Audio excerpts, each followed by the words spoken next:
Alors, Nouldine Melikchi, bonjour. C'est un extrême honneur pour moi de t'avoir comme invité à ces humbles podcasts que je fais.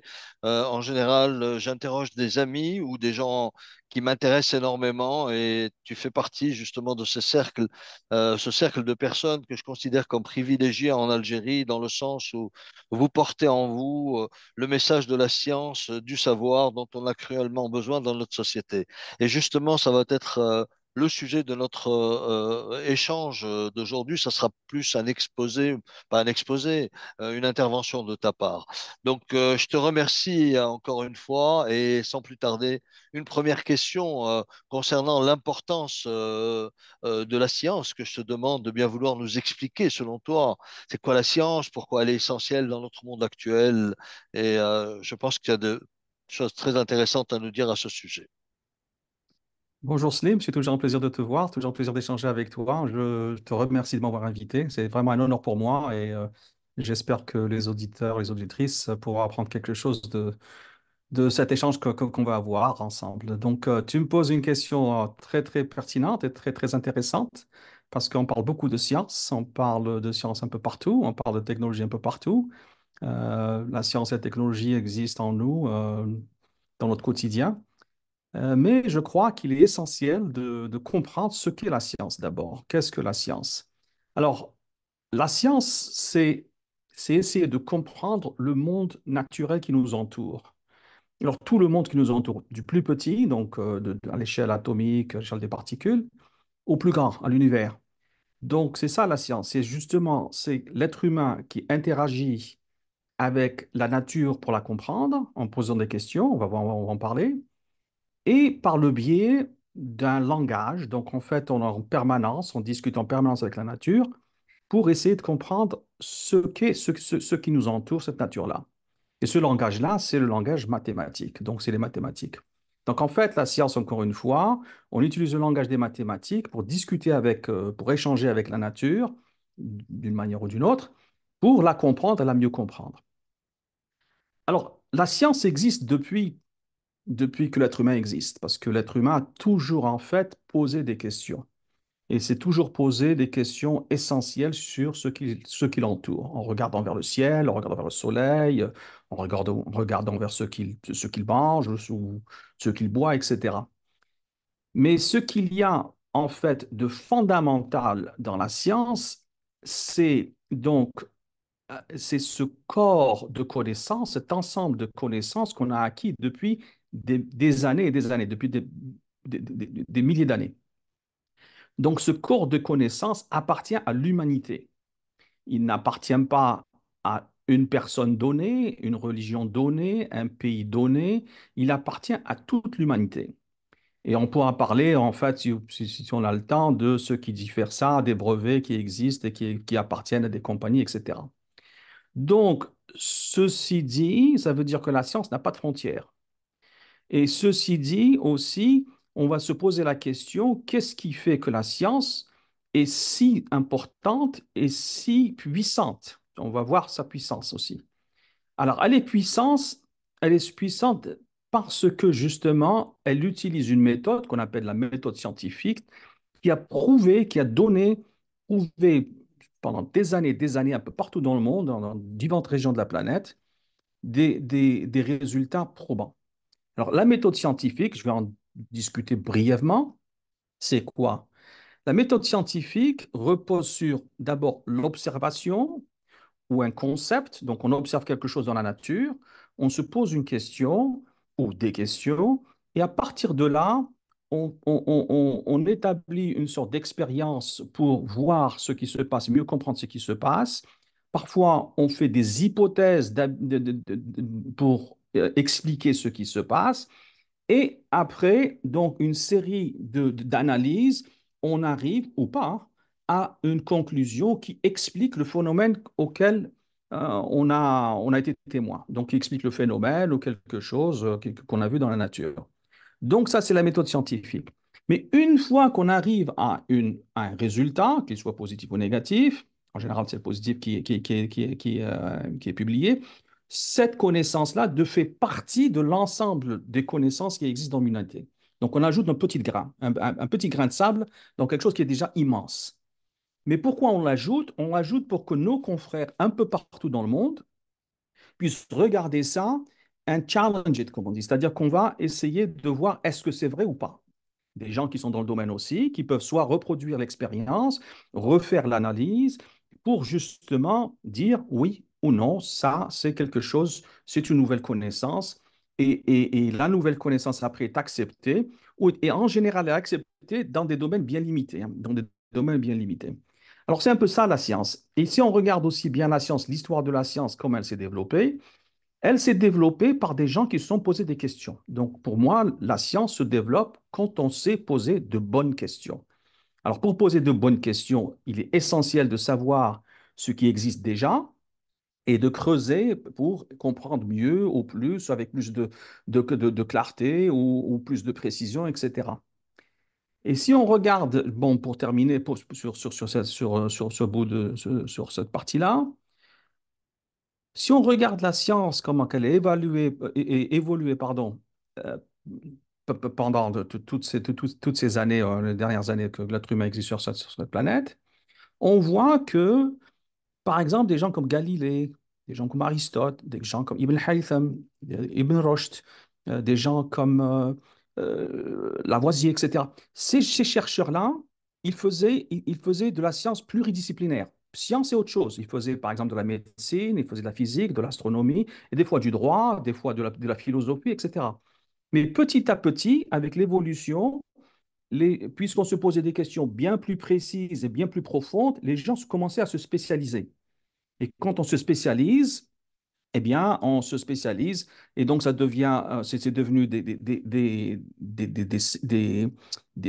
domaines de la science, la physique, les mathématiques, la biologie, etc., etc. Par contre, donc ça, c'est arrivé jusqu'à pratiquement le début du 18e siècle. Et d'ailleurs, en Angleterre, on parle de Thomas Young et on l'appelle la dernière personne ou le dernier homme à tout savoir. Bon, il ne connaissait pas tout, évidemment, mais c'était pratiquement la dernière personne qui étudiait plusieurs domaines comme la physique. En fait, il est un des pères de l'optique moderne, etc., les mathématiques, etc., etc. Et il y a eu quand même, quand il y a eu la révolution quantique au début du 19e siècle, avec les Dirac, Einstein, Schrödinger, etc., une personne, et d'autres, hein, mais en particulier Schrödinger, qui a dit que si on continue à diviser les choses comme elles se font, il y aura des domaines qui sont entre les deux, où ce seront des déserts scientifiques. Donc, il a demandé à ce que les gens partent dans ces domaines-là. Même lui, d'ailleurs, il a fait de la médecine. Il a essayé de faire de la médecine, etc. Et donc, c'est comme ça que alors, c'est comme ça que ça s'est développé au fur des années. Et là, moi, je pense, j'estime que les données nous montrent qu'aujourd'hui, on reprend un peu, on essaie de regrouper plusieurs domaines des sciences, et pas des sciences uniquement, hein, d'autres domaines, hein, parce que les problèmes sont complexes. Donc, on ne se divise plus, mais on essaye de rassembler, de converger toutes ces disciplines pour essayer de résoudre des problèmes qui sont très, très grands. Euh, Extrêmement intéressant et je sens venir déjà le sujet de la curiosité dès que tu as dit poser, savoir poser les questions et en fait, et quelles questions, comment. Donc il faut vraiment déjà se les poser et comment les formuler. Donc on rentre dans l'univers déjà des méthodes et finalement de la recherche scientifique qui est extrêmement intéressante et très très importante.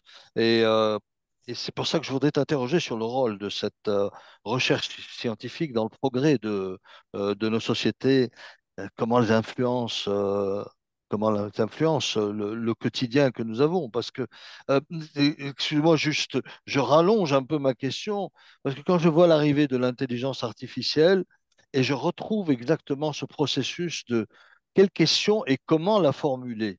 Et en fait, j'interroge cet grand espace de connaissances qui est l'univers artificiel si je ne sais pas formuler et si je n'ai pas la bonne méthode, le résultat sera à la hauteur de ma mauvaise formulation et mon mauvais questionnement. Donc, je te laisse la parole concernant cette recherche scientifique qui est au cœur de beaucoup de choses. Oui, là, tu as vraiment une question très, très significative, très profonde. Et bon, je vais essayer de t'ajouter, de te donner un petit bout de réponse, du moins ce que je pense. La recherche, la recherche, elle est nécessaire. Elle est nécessaire pour plusieurs raisons, mais entre autres, pour que justement on puisse comprendre mieux cette nature-là dont j'ai parlé. Mais il y a donc recherche, là on parle du quotidien, de notre quotidien. Si toi et moi aujourd'hui, on peut échanger comme ça par Zoom, par technologie très avancée, etc., c'est parce que il y a eu à un certain moment, dans l'évolution des sciences, au début du 19e siècle, au début du 20e siècle, fin du 19e siècle, une révolution quantique.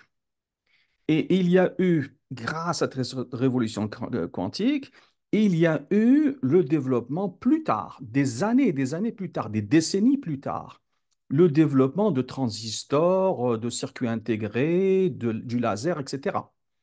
Donc, si je parle du laser, que c'est un peu mon domaine, donc Einstein, il a formulé qu'il allait y avoir qu'on pouvait faire un laser à partir de ce qu'on appelle des émissions, etc., dans des atomes. Et en 1910, 1920, etc. Mais ce n'est qu'en 1960 que le laser a été créé dans un laboratoire. Et c'est vrai pour beaucoup de choses. Je donnerai un autre exemple. Quand Maxwell et Faraday, Maxwell surtout, il a fait ces équations qui sont quatre équations. Le trésorier de la Grande-Bretagne dans le temps lui avait demandé, mais ça sert à quoi ces quatre équations que vous nous donnez aujourd'hui? On vous a, eh ben, Maxwell lui a regardé, lui a dit, bon, vous, d'ici peu, vous pourriez les taxer. Et ces équations-là sont la base de tout ce qui touche electrical engineering aujourd'hui, tout ce qui touche l'ingénierie électronique, etc. Donc, c'est des années plus tard. Donc, la recherche fondamentale est essentielle si on veut développer des industries ou des idées qui sont transformatives dans la société. Elle est essentielle. Donc, ça, d'ailleurs, c'est pour ça, si je regarde de temps en temps combien que les pays investissent dans la recherche, qu'elle soit fondamentale ou appliquée, un peu partout dans le monde, c'est facile de voir dans les pays qui sont développés, industrialisés, agriculture, etc., etc., et un peu de tout, c'est autour de 3,5 à peu près euh, de leur GDP. Par contre, dans les pays qui sont en voie de développement et à mon avis, qui souffrent justement pour le développement de leur pays, en général, c'est autour de 0,5, 0,6%, moins d'1%. Donc, il y a un gap déjà dans combien on met de l'argent de son propre GDP dans la recherche. Et en plus, tout ça, ça fait qu'on a moins de chercheurs par tête d'habitant, etc., etc. Donc, la recherche joue un rôle extrêmement important. Maintenant, comment poser les questions? Puisque je pense que c'est une des questions que tu... Alors, comment poser les questions? Il faut savoir poser les bonnes questions. Alors, pour pouvoir poser les bonnes questions, il faut savoir lire et comprendre un document scientifique qui sont publiés dans des revues qui ont été, dans de bonnes revues, hein, des revues scientifiques qu'on appelle peer-reviewed publications. Donc, dans ces revues, il faut apprendre à lire parce qu'une publication scientifique, en général, elle ne résout pas tout un problème. Elle résout une partie d'un problème dans un contexte bien particulier, avec des incertitudes qui sont généralement données, doivent être données. Et après, notre rôle, c'est de poser la question, qu'est-ce qui se passe si on va un peu plus bas, si on veut résoudre cette incertitude? Parce que la recherche, moi je suis chercheur, et je peux vous dire que la recherche, la bonne recherche se fait uniquement si on vit avec le doute. Quand on a des résultats, il faut douter, douter et redouter encore une fois, jusqu'à ce qu'on s'assure que le résultat qu'on a, qu'on va publier ou qu'on va donner au reste du monde à lire, il est du moins autant que possible, on a donné les limites de sa véracité, si vous voulez. Donc, c'est ça les questions, c'est de connaître pas uniquement le résultat d'un travail de recherche qui est publié, mais surtout comprendre aussi quelles sont les limites, etc. Alors après, une fois qu'on a posé ces questions, des fois des questions viennent sincèrement, hein, moi je le dis très sincèrement, viennent des enfants. Pourquoi? Non, Ouais, oui, parce que ouais, c'est génial, hein. je te dis, Bah oui. je sais par exemple, je te dis par exemple que je connais certains physiciens qui ont commencé un travail de recherche parce qu'un enfant de 7, 8 ans, 10 ans, hein, leur a demandé si je tire un laser vers le haut, pourquoi il ne retombe pas sur la Terre. Bon, c'est tout, c'est une question. Bon, c'est tout, c'est comme... bon, voilà. Et ça a généré des débats, des questionnements, etc. C'est pas En facile comme fait, réponse, bon, je ne vais pas m'étarder sur ça, non. mais c'est ça. Mais ce que je veux dire, c'est que c'est justement en questionnant de manière rigoureuse et logique, et une fois qu'on a la question, on a ce cheminement dont j'ai parlé, la méthode scientifique, qui va nous servir d'outil, hein, c'est un outil en fait, très puissant, qui Ouais. va nous servir à répondre à la question, au problème. Alors je parle du doute parce qu'il est très important, le doute. On ne peut pas faire de la recherche et au bout de quelques semaines ou mois ou quelques années, on a un résultat, on dit, ouais, bah, il est bon, c'est bon. Parce que ce doute-là fait pas. Et je peux vous donner des exemples, des milliers d'exemples, bon, pas des milliers peut-être, mais des dizaines d'exemples qui montrent justement que de très grandes recherches, des découvertes qui ont changé le monde, les gens ont douté pendant longtemps. Ne serait-ce que le Ouais. prix Nobel qui a découvert les deux, les deux trous noirs qui sont rentrés en collision, etc. Donc voilà, et ces histoires de questionnement, comment on pose des questions, on ne le fait pas quand on commence un doctorat. Ça commence très tôt. Ça commence chez l'enfant. Il faudrait que l'enfant soit vraiment bien dans sa peau pour pouvoir poser les questions qu'il ou qu'elle veut poser et après leur apprendre comment répondre à ces questions. Donc sinon, qu'est-ce qu'on a? On a des gens qui absorbent de l'information sans se Mm. poser des questions et on n'aura pas de la créativité, on n'aura pas de l'innovation basée sur les connaissances. Ouais. L'innovation réelle doit être basée sur les connaissances. C'est pas juste changer quelque chose, hein, et puis avancer. Voilà, donc je pense que Ouais. ça, c'est très important. Un petit peu provocateur, tu n'as pas Oui. employé le mot curiosité. Je suis d'accord avec toi à 100%, Mhm. évidemment. C'est Mhm. ton domaine, le doute. Mhm. Mhm. Moi, j'emploie beaucoup aussi le mot en tant que chef d'entreprise. Je poussais mes collaborateurs à la curiosité. Après, j'ai découvert que la curiosité, évidemment, n'est pas forcément innée. La Mhm. curiosité, c'est quelque chose qui s'apprend. Ça Mhm. rejoint ce que tu dis, apprendre à poser les questions. Mais la curiosité aussi, je pense que ça s'apprend. Et Oui, c'est la curiosité qui va conduire, je pense, beaucoup de gens d'abord à accepter aussi le doute. Parce oui, que on baigne dans un monde où il y a beaucoup de certitudes, hein, de la part des gens dans notre quotidien. Les gens oui, ne se posent plus de questions de savoir pourquoi on est à tous les deux à 10 000 kilomètres de distance et on arrive à échanger aussi facilement. Je voulais oui, juste ajouter ce oui, point, c'est mon humble contribution. Voilà. oui, absolument, tu as raison. Si je peux rajouter juste Oui, oui, deux mots là sur ce problème-là. Justement, la curiosité, les questions, ça développe la curiosité. oui, Des questions et la curiosité, ça va ensemble. Et oui. ça se développe chez l'enfant, etc. C'est ça D'ailleurs, il y qui a est. des recherches qui ont été faites qui montrent que dans un livre pour enfants, si au bout de deux, trois pages, on finit la page en posant une question, eh ben, ces enfants-là, plus tard, ont cet esprit de poser des questions et de développer leur curiosité. Donc, ça, c'est ça. Et deuxièmement, je voudrais ajouter que le doute reste pendant la recherche avec le chercheur, mais une fois que la recherche est acceptée, il n'y a plus de doute. Il y a une barre d'incertitude qui va avec la découverte qu'on vient de faire, qu'on vient de publier, mais le doute, si le travail est bien fait, maintenant on passe à autre chose. C'est-à-dire que le D'accord. doute, c'est pendant la recherche elle-même, et à un certain moment, quand ça fait partie des connaissances, de cet ensemble de connaissances qui appartient à l'humanité, eh bien, le doute n'existe pas si on a bien tablé l'incertitude qui existe. Comme par exemple, si je prends les équations de Newton ou Newton, le travail de Newton qui parlait des planètes, etc., et ben, une fois que c'est établi, qu'il y a eu des conférences, qu'il y a eu tout, il n'y a plus de doute, c'est terminé. Maintenant, il faut passer à autre chose. Donc voilà. D'accord.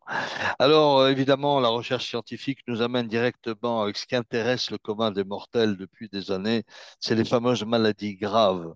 Hein, Oui, oui. tu as mené quelques recherches sur certaines Mhm. d'entre elles, celles qui préoccupent des hommes de ma génération, les plus de 60 ans maintenant, avec cet Alzheimer qui nous empoisonne la vie.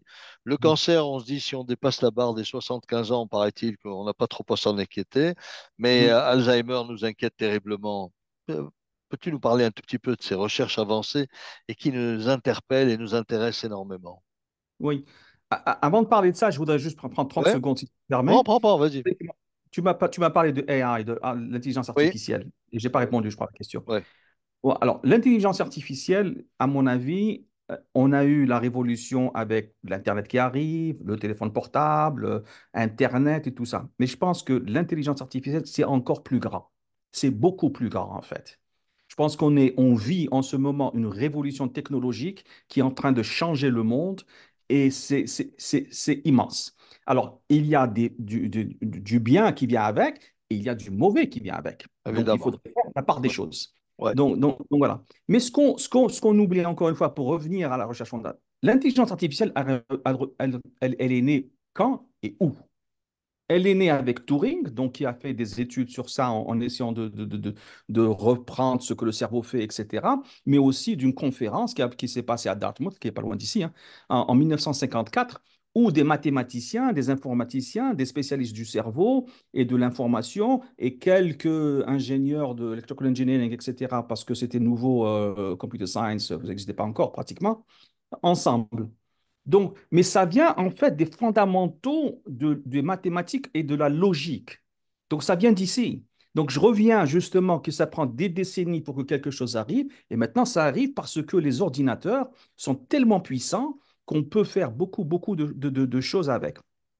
Ceci pour dire, pour terminer sur ce point-là, qu'il y a une autre révolution qui va arriver. Et il ne faut pas toujours penser que la révolution qui existe en ce moment, il n'y a rien d'autre qui va arriver. Il y a la révolution quantique qui va arriver. On va développer des ordinateurs quantiques et ce sera encore une autre révolution. Et c'est pour ça que je dis que si on a un système d'éducation très solide où on forme des gens qui peuvent justement développer ces idées-là et les tester, comme on en parlait tout à l'heure, et créer des industries, éventuellement créer des technologies qui sont transformatives, là, on sera bien dans le coup. Maintenant, je passe à ta question sur les maladies Alzheimer, cancer. Oui, je travaille sur ça depuis quelques années parce que ça m'intéresse beaucoup. Donc, je fais de moins en moins de travail avec la NASA, mais je fais de plus en plus de travail sur ça. Alors, comme je l'ai expliqué tout à l'heure, c'est des questions. Alors, ma question principale, il y a une dizaine d'années que je me suis posé cette question, c'est quoi une maladie et pourquoi certaines maladies, comme le cancer, comme Alzheimer's, comme le diabète, etc., pourquoi existent-elles chez certaines personnes et d'autres? On peut parler de gènes, mais le gène, c'est statique. Le gène, c'est statique, il ne change pas, du moins pas encore. Et donc, la question que je me pose, quand j'ai lu un peu, je suis parti à des conférences, etc., que je me pose, c'est que nous, en tant que personnes, dans chacun de nous, il y a quand même des atomes, parce que je suis physicien à la base, hein, donc il y a hum, des atomes qui forment des molécules, qui forment eux-mêmes des protéines. Ces atomes-là, que ce soit le sodium, le potassium, le magnésium, le cuivre, etc., on a tous un petit peu des traces de ces éléments-là du zinc, etc. On a certaines traces. Et ces atomes-là sont, en ce qu'on appelle en biochimie, des cofacteurs. Ils aident à faire des protéines. Ces protéines nous protègent ou nous protègent pas. Donc, ces protéines peuvent nous protéger. Et quand un système alors, ça, c'est l'hypothèse que j'essaie de prouver depuis quelques années. Donc, l'hypothèse de base, c'est que toi et moi et tout le monde, on a ces atomes-là, on a certains niveaux de concentration de ces atomes dans le sang. Donc, c'est ce qu'on appelle la biopsie liquide, hein, parce que j'aime pas les biopsies cellulaires où on passe dans temps. C'est ça fait très, très mal. Mais bon, dans le sang, qu'est-ce qu'on fait? On a tous ces atomes-là, si j'en prends 10 par exemple, le sodium, le potassium, le magnésium, le zinc, etc. Ces atomes-là, ils sont avec des concentrations bien définies. Et quand ces concentrations sont dans des niveaux, disons, que les médecins disent c'est ce que ça doit être, on est en bonne santé. Il n'y a pas de problème. On est en bonne santé, donc c'est comme ça. On regarde les gens qui ont 18 ans, 17 ans, ils ont pratiquement cet équilibre qui est bon. Pour moi, ça, c'est déjà quelque chose de fondamental.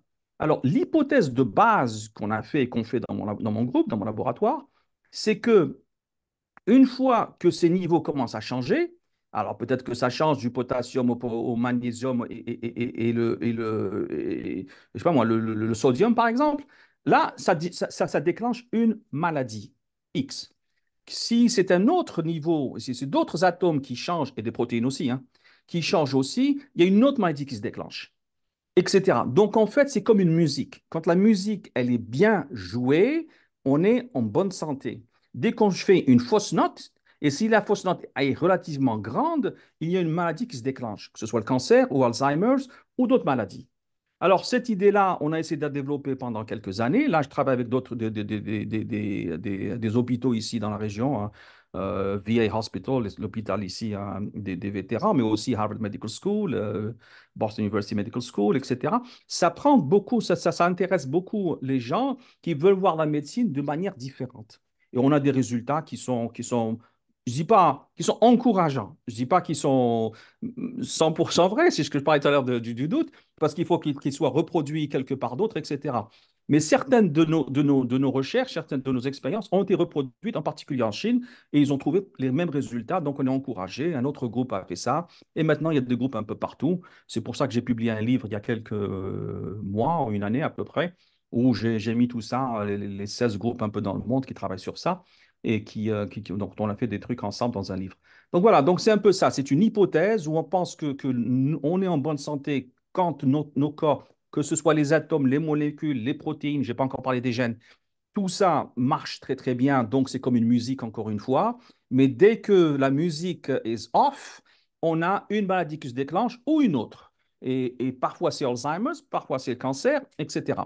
Et comment on fait ça, je peux en parler, mais je crois que ce n'est pas le but du podcast.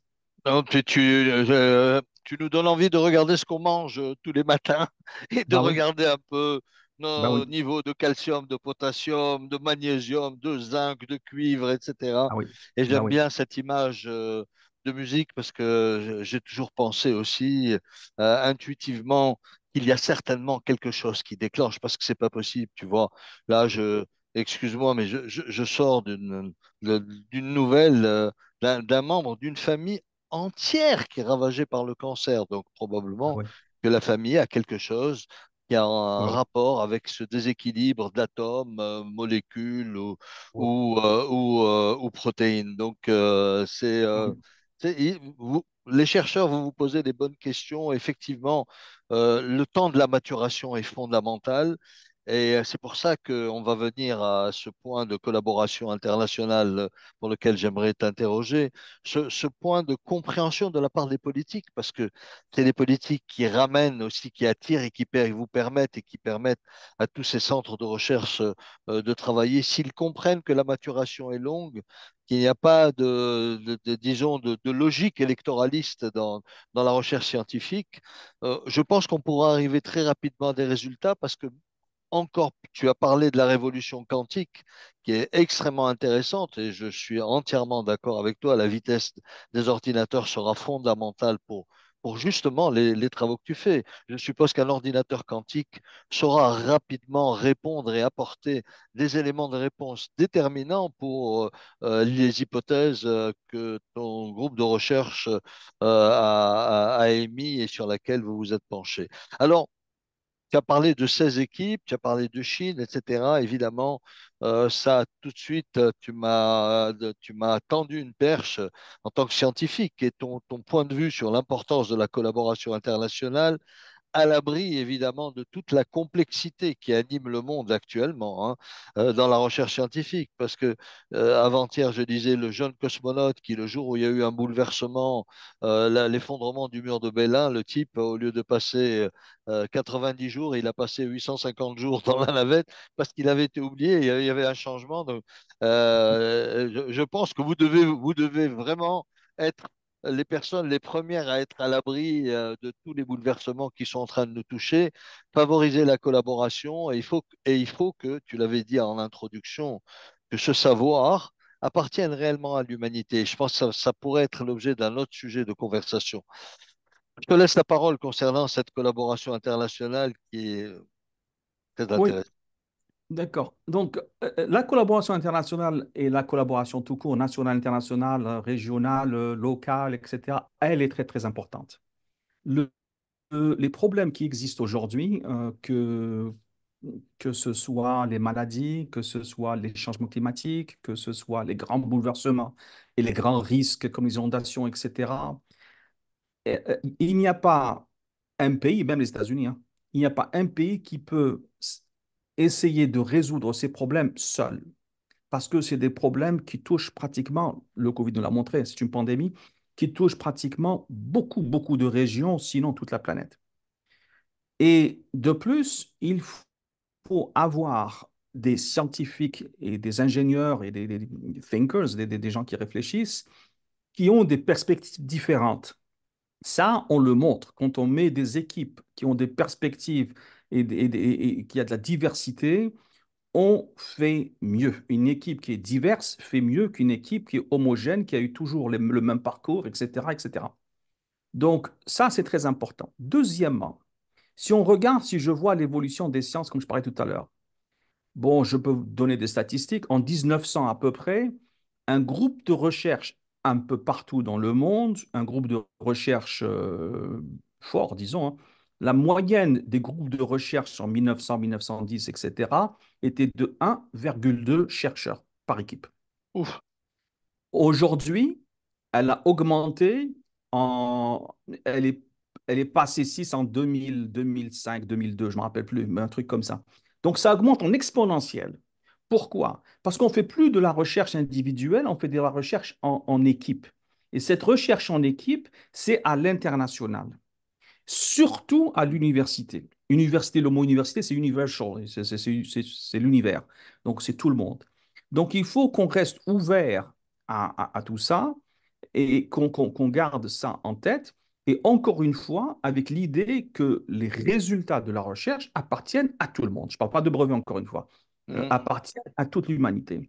Deuxièmement, j'ai dit tout à l'heure que la science, qu'elle se développe, il faut poser de bonnes questions. Mais la science aussi nous pose des questions, pas uniquement scientifiques, mais des questions d'éthique, de L'éthique. philosophie, Ouais, ouais. etc., etc. On a parlé d'AI aujourd'hui. AI peut nous aider pour justement avoir de meilleurs traitements, de meilleurs médicaments pour traiter des médicaments, mais elle peut être utilisée pour faire des robots qui tirent sur des enfants. Donc il y a tout ça. Donc ça, c'est des problèmes d'éthique, c'est aux politiciens de résoudre ces problèmes-là, et puis c'est aussi à la communauté internationale de philosophes, de sociologues, etc., de parler de tout ça. Et en même temps, on se pose la science nous pose des questions parce que la science avance, qu'on le veuille ou pas. Je donne un exemple. Demain et dans quelques années, il y aura, je pense, il y a des probabilités fortes qu'on pourra imprimer des organes, un cœur, un foie, etc., etc.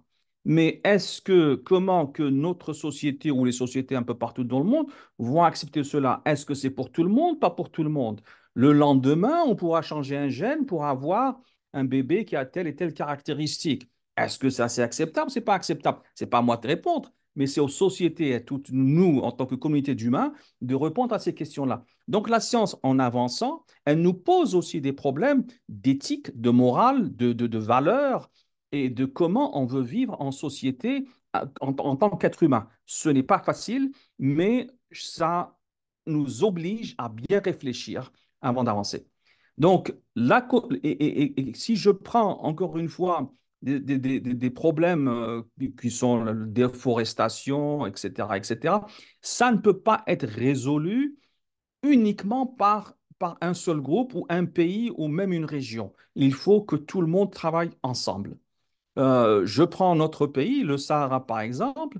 Je sais que la température au Sahara augmente depuis quelques années d'un facteur de 2 à 3 fois plus élevé. Elle est de 2, elle augmente le facteur d'augmentation, il est 2 à 3 fois plus élevé que la température à l'équateur. Et par conséquent, ça va créer ça va créer plus de bouleversements climatiques dans notre région. En plus, on a beaucoup de sable, donc ça va créer donc des mouvements de sable, etc., qui vont peut-être être dans le nord, etc., avec tout ce que ça touche comme truc pulmonaire. Et tout ça, ça ne peut pas être résolu par une équipe, un pays. C'est toute une région, presque toute la planète. Ça touche aussi l'Europe. Donc, il faut toucher, il faut prendre ces problèmes-là à bras le corps, mais en travaillant ensemble à l'international. Eh bien, écoute, je te remercie beaucoup, Nordine, mais j'aimerais tout de même te laisser le mot de la fin. Je voudrais que si tu as un message fort à passer à, J'ai, je à- ne sais pas s'il est à- fort. vas-y, à toi l'honneur. Vas-y, vas-y. Non, Je t'ai non, interrompu. non, non, non, je me suis, je suis emporté par tout ce que tu m'as dit. À la base, comme moi aussi, je suis un peu scientifique de formation et Oui. j'adore ces sujets. Voilà. Le message que j'ai, c'est que il faudrait je pense, hein, il faudrait qu'on comprenne comment que la science fonctionne et qu'on arrête d'essayer de trouver des solutions à très court terme, Ouais. à demain, après-demain, etc. On doit avoir une vision où notre pays, je parle de notre pays, notre région, se développe avec une vision qui est basée sur la science. Deuxièmement, le public, d'une manière générale, le grand public d'une manière générale, je pense plus il comprend ce qu'est la science, plus il accepte. Mais on ne peut pas séparer les deux. Il faudrait que le public aussi apprenne ce qu'est la science, sans comprendre les équations, etc. C'est pas la peine. Bon, ça c'est le domaine des autres. Mais si on comprend ce qu'est la science, qu'elle fait, etc., et quelles sont les questions, comme je disais tout à l'heure, les questions qu'elle pose à la société, qu'elle pose aux politiciens, qu'elle pose aux décideurs, etc., je pense que c'est essentiel pour avancer. Et troisièmement, je dirais à tous ceux que ça intéresse, je pense que la science, elle est passionnante, elle est vraiment, c'est quelque chose de beau. Et encore une fois, elle est pour tout le monde. Elle appartient à tout le monde. Alors, j'invite les jeunes, surtout qui sont au lycée, qui sont aujourd'hui dans les écoles primaires, etc., de s'intéresser aux sciences et aussi de se poser des questions. Ne pas avoir peur de poser des questions. Cette peur, elle vient graduellement si le système éducatif ou l'environnement fait qu'on n'a pas le droit de poser des questions ou si on pose des questions, on est taxé de telle ou telle chose. Donc voilà, donc j'espère que les gens comprennent que la science leur appartient aussi, qu'ils peuvent contribuer et que ça peut être un domaine passionnant, comme les arts peuvent être un domaine passionnant ou autre chose, mais c'est un des domaines qui passionne aussi. Nouldine, merci. Je retourne à la fac dès demain matin et je reprends le chemin de l'école. C'est magnifique. Merci Merci. beaucoup. Merci. À bientôt.